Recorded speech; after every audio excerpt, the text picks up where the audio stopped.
There's no war happening between states and big business. And the last thing big business want is to be unshackled from the state or to see more market competition. This is unsustainable. This state capitalism, this corrupt capitalism with the president issuing his own cryptocurrencies and benefiting, making billions. Here in the West, we actually live in a planned economy where decisions about how we work, how we live, what we buy have already been made by someone else outside the markets, outside any market mechanism. The fact that AI was developed in America by Google, by all these guys, doesn't mean they will be the ones that benefit the most. My hunch is that China will benefit the most from AI. You can see that in China, there's a lot more free market competitive activity than there is in the West. Hello and welcome to the Econoclasts, the podcast from UnHerd that treats the economic and geopolitical fairy tales that pass as orthodox certainties with the contempt they deserve. Hello, Wolfgang. Hello, Yanis. Good to see you again. In today's episode, I'm going to be debunking the widely held belief, faith, that capitalism is synonymous with free markets, that there is a huge, powerful war that rages between the state bureaucracy and private businesses, that privatization was all about liberating markets. I'm going to debunk that. Capitalism, they say, is synonymous with free markets. They say that there is an almighty war raging between a bureaucratic state and private business who would love nothing more than to be unshackled from the state. And they also say, in that context, the same context, that privatization was about liberating markets to bring efficiency and accountability. Okay, there is no doubt that most people believe this. But here is the thing, folks. Capitalism was never about free markets. Capitalism thrived when state and big business, their representatives, jointly planned how to create power for themselves outside any market. How to keep markets as monopolistic as possible. And my assertion would be that there's no war happening between states and big business. And the last thing big business want is to be unshackled from the state or to see more market competition. Peter Thiel, the leader, owner, CEO of Palantir, put it quite succinctly. He said, competition is for losers. What he meant was that the name of the game is monopoly power.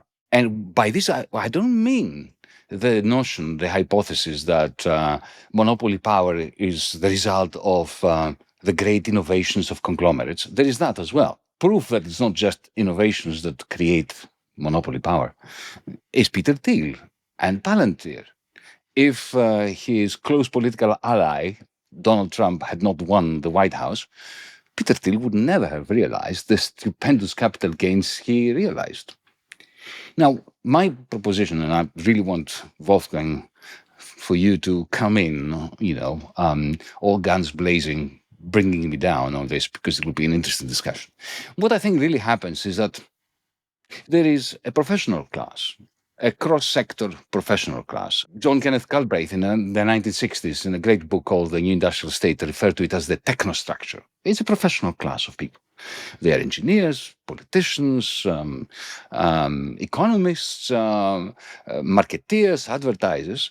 And this professional class moves very fast through a revolving door connecting state offices and conglomerate boardrooms. And as they move through this revolving door, they blur the line between government and the private sector. And their aim is to create power for that same professional class, for the technostructure, to put it bluntly. So in this context, going back to the myth that privatization is all about liberating markets, about free markets, privatization was never about free markets. It was never about efficiency. It was never about accountability. Anybody who looks at what happened to the water companies, the water boards of the United Kingdom, to the railways, even British Airways, one of the worst airlines I've ever traveled in, I think we'll see the point I'm making. At the same time, I don't think that even nationalization was necessarily done for the common good. Think of Trump grabbing 10% of Intel, or the nationalization of the Royal Bank of Scotland. So my point is that this is not an argument in favor of a planned economy, not necessarily. What I'm saying, Wolfgang, is that here in the West, we actually live in a planned economy where decisions about how we work, how we live, what we buy have already been made by someone else outside the markets, outside any market mechanism. And this is not a glitch. It's not a failure, incomplete development of market capitalism, or the corruption by some evil, powerful elite. It's not conspiracy theory. It is simply the way capitalism has worked ever since Thomas Edison and Henry Ford created a vertically integrated conglomerate. Yeah, and I mean, I agree with some of what you say, and I disagree with other things. You know, a lot of what we, free markets, capitalism, that's obviously, we can say, define capitalism, define free markets, assuming that we both sort of agree broadly on what these terms mean. If you could look at what China does, and I think there was a big misunderstanding of the West about what China was doing in the 80s and 90s. And still today, you still get sort of very naive commentators talking about, Deng Xiaoping as the reformer, as the great sort of pro-Western reformer. That he wasn't that, and no Chinese leader was a pro-Western reformer. They were all paid-up members of the Communist Party and not disillusioned with communism to the slightest degree. They wanted to make it work better, and they used methods of Western capitalism to further their own political goals. So we have to distinguish between these methods, which you refer to as capitalism, the use of capital to generate growth. And what did they do? How did they build up the car industry, the Chinese car industry? They put a lot of money. It was really a state capital venture. They threw money at industries, and it was just rough, very brutal competition in the end to see who of them survived. So that was capitalism. It was no free market. I agree. And these things are indeed very, very different. My perspective on privatization is different. I mean, the water companies are indeed a very, very bad example of privatization. Another one is Deutsche Bahn, or the German rail networks, is a very bad example of sort of a partial privatization. It's still a mostly state-owned company that's still reliant on the state for its investment. And here, privatization would have helped if one could have made competition. And there were at one point there was competition on German railways for certain lines, for certain services, and I think that is quite important. Privatization works when there is competition. Where I live in Oxford is a unique situation in the UK. There's a unique situation that we have two competing railway companies that get us to London. So if one of them doesn't go, and there's always one of them that doesn't go, we have the choice. And generally, that was the case with telecoms. I was hugely opposed to telecoms privatization because I didn't see, Luddite that I was back in the 1980s, I didn't see the telecoms market developing into this sort of, incredibly dynamic market where people could be in the same, offer similar services but yet different services, and they are very different.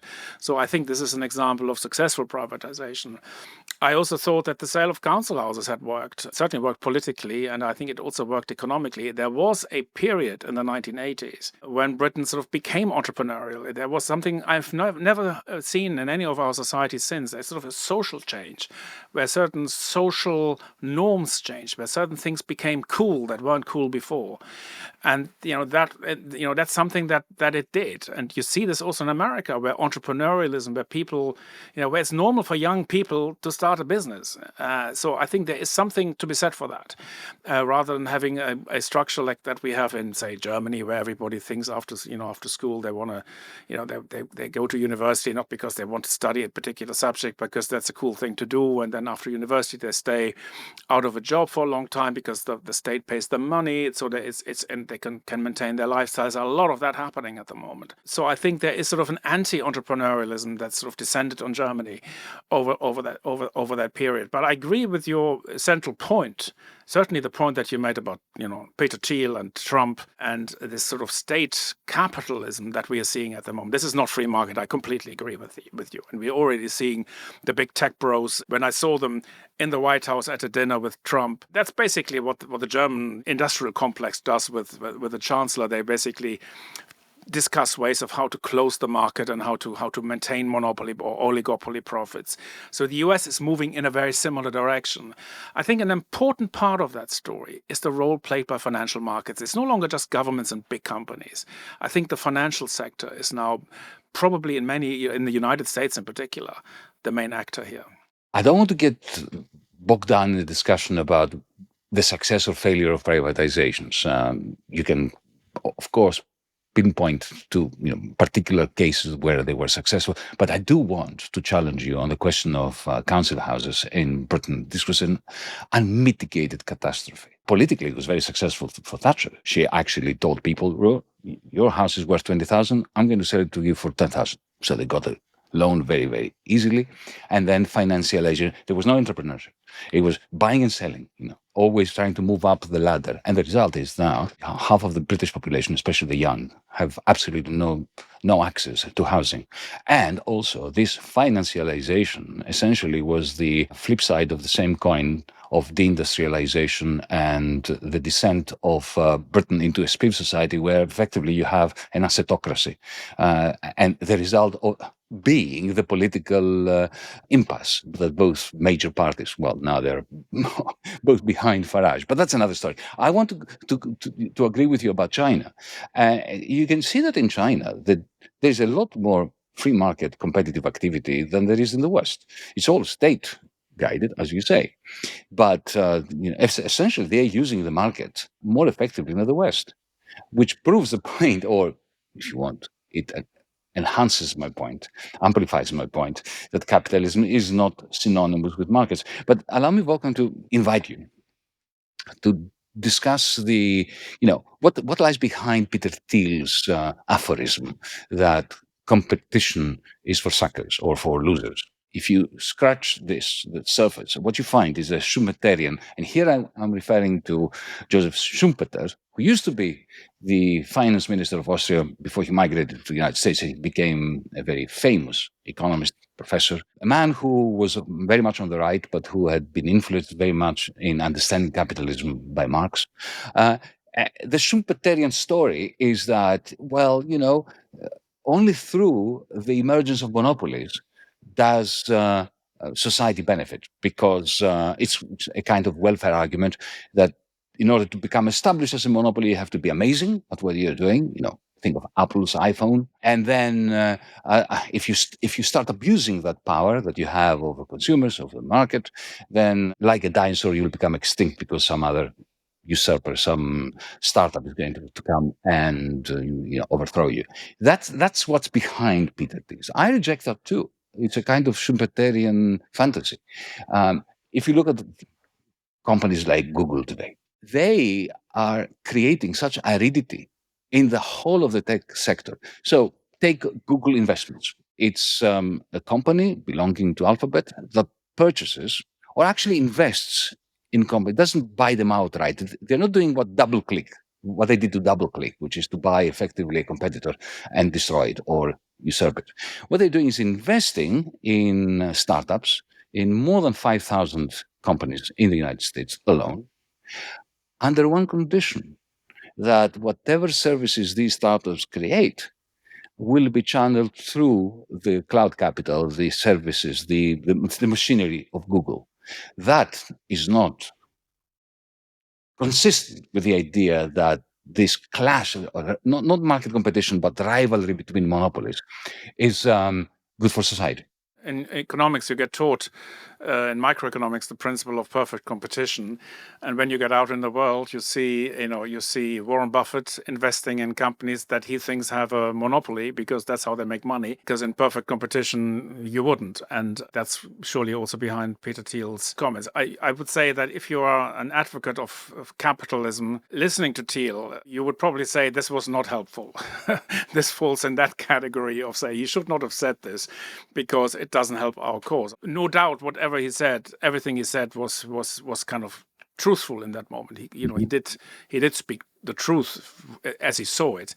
I don't think there was any cynicism in it. That's what he thinks.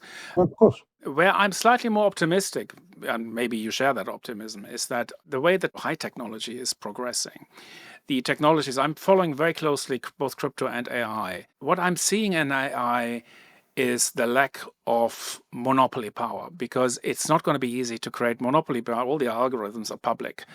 It's quite astonishing to see, like the pattern. There are patterns on the diesel engine, and you couldn't just replicate someone's diesel engine if that's what you wanted to do.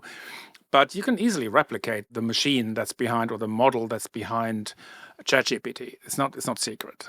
DeepSeek, the Chinese companies, did this with relatively little money. There's stuff going on at the moment that would massively reduce sort of pricing power. For example, one of the world's, I'm not sure whether today, at the time of this broadcast, it is still the largest company, but Nvidia was the largest company. It just takes one algorithm that would dethrone this company, an algorithm that would significantly reduce computing costs in the way that some algorithm in the 1960s did this.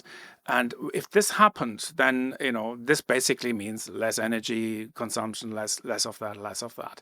The fact that AI was developed in America by Google, by all these guys, doesn't mean they will be the ones that benefit the most. My hunch is that China will benefit the most from AI, because the stuff is public. They have a lot of people who develop this. They're willing to collect data in a way that Westerners are not. So this monopoly idea, the idea that we can the Trumpian idea, I think this will fail. In our first series, we discussed stablecoins. Ultimately, we agree they're both dangerous, and we probably also agree they fail. And, they may not fail inside of this Trump administration, but they will fail. And this is sort of how this ends. And we sort of also should think this is unsustainable. I mean, we talked about the euro before as something unsustainable. This is unsustainable. This kind of, state capitalism, this kind of corrupt capitalism with the president issuing his own cryptocurrencies and benefiting, making billions from the markets.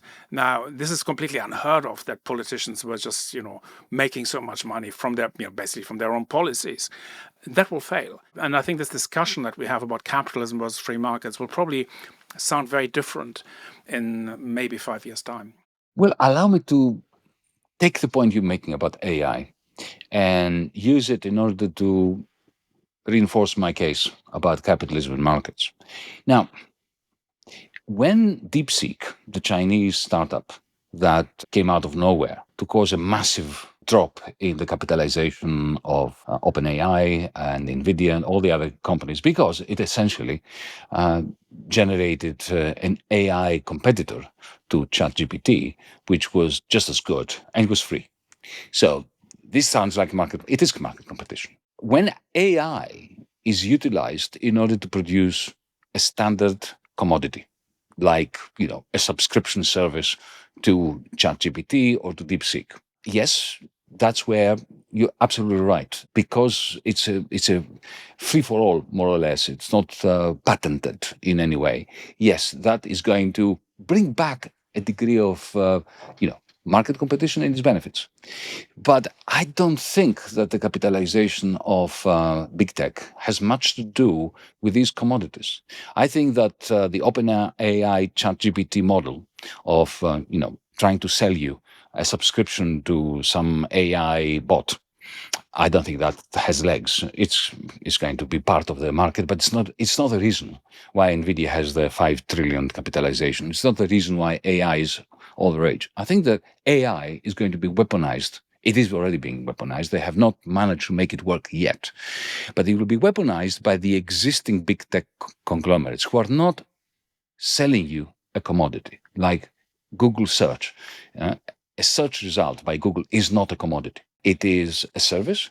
It's a product that is given to you for free so as to arrest your attention so that then they can do other things with you. Like free-to-air television produces, serials and football matches, not as commodities. It gives it to you for free in order to arrest your attention and commodify your attention.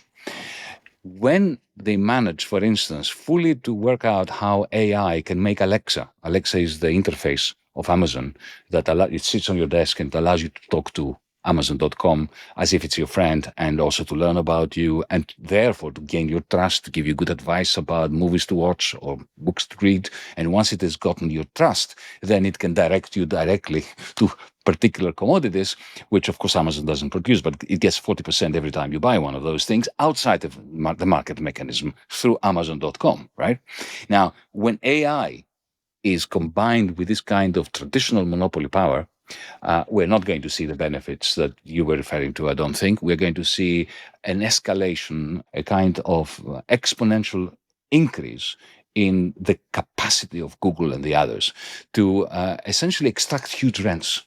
And as we know, since the days of David Ricardo, the British political economist who was writing after Adam Smith at the very early part of the 19th century, the moment you have an increasing amount of rent coming out of the circular flow of income, the whole system, call it capitalism, call it market mechanism, call it whatever you will, starts stagnating. If this development occurred, it too would not be sustainable. It would lead to economic stagnation, political unrest. It would lead also to competition, because if they can do this, it's if the technology, underlying technology is not patented, others can break into this. And I think there was a memo that was leaked by a Google employee about a year ago who said, "We have no moat." And that memo became very sort of emblematic in the community. It's basically saying we're basically sitting here on a technology that we helped develop, and Google had a lot of really good researchers developing this technology, but they also realized that it's not their technology anymore. There's nothing in this technology. Data, the only thing that is proprietary in this whole thing is data. So this is where pricing power could occur if Amazon and Google had all the data and nobody else had any data and or ability to collect the data. But even the data collection will become faster and more and subject to more competition in the future. You mentioned data harvesting, the manner in which these companies, which are at the forefront of monopoly power now worldwide, are effectively collecting our data. They're sucking it all in and doing things with it, not just AI, but all sorts of things. I think that this data fetishism is overblown. It's too much. For me, of course, data is crucial, but it is a prerequisite for something far more significant. These are machines, even before AI, before open AI came along. These are machines that using these reinforcement learning algorithms, which have a capacity that no machine had in human history, and that is to engage into a dialogue with us. This is how it collects our data, but it trains us to give it more data, and it trains itself through us to be able to impress us with good advice so that then it can direct our actions, manipulate our behavior. And that is not simply surveillance, finding things out about you. But it's also shaping your desires, your preferences, your consumer choices, your other choices. A machine that can do that, which I call cloud capital, it bestows enormous power upon its maker, upon its owner. And this is why I'm less optimistic than you are. But I've read you many times in your column saying that something which I think is quite pertinent here, that yes, it is unsustainable, but the unsustainable can be sustained for a very long time. While humanity is missing one opportunity after the other. Yeah, it's in the long run we're all dead. No? It's that thing, and in the short run we have to live through this nonsense. And it's true, there are challenges on the internet. I don't know about you, but I avoid these commercial search engines. There are services you can avoid surveillance through VPNs completely legally.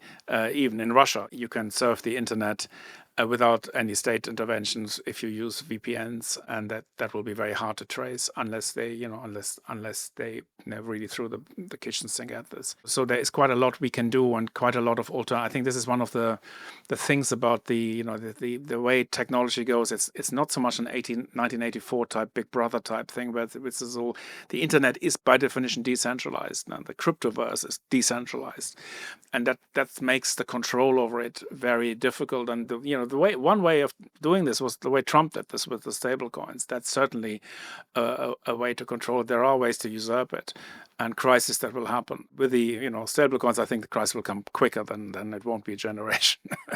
That will happen just like financial crisis. If people borrow too much money, that usually comes to some kind of an end. Whether it's the private sector, or whether it's Donald Trump, or it's ultimately the same. It's always a variant of the same story. I borrow too much money, and I think I have some ingenious instrument that can hide this from other people's view, and nobody ever does. I have no doubt that we'll be coming back to stablecoins, because if we don't, they will get us first. The orthodoxy that I try to just debunk, with the help, reluctant, but very important help from Wolfgang was that, there is this view that we have a choice between a planned economy and a market economy, that we live in capitalism. And I've been arguing that, that's not exactly so. We live in a planned economy. Decisions about what we do, how we work, how we live, what we buy, what we think even, to a very large extent, have been fashioned, have been made by people outside markets. And those people live in between the revolving doors and the corridors linking the state and the conglomerates. So, folks, this is it for today. Thank you for listening, and we'll be back debunking more myths next week. And don't forget, between now and next week, to rate, like, and subscribe to the Econoclasts.